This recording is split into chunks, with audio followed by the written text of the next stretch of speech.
Micro जो है ना उनका दूसरे कश्ती वालों को देखकर जो है ना इस वक्त तकरीबन 15 कश्ती ने पकड़ी है, तकरीबन 3 से 4 अरब की मछली जो है ना कराची पेशावर पर।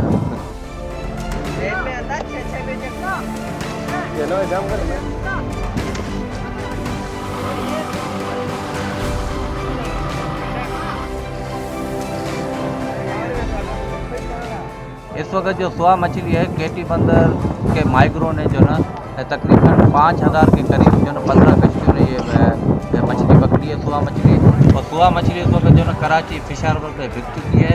और जो ना ये अक्सर जो ना माइक्रो को बड़ी किस्मत वाली जो एक लॉटरी होती है, ये लॉटरी अचानक हर किसी को नहीं लगती, हुक्का तुक्का माइक्रो को लग जाती है।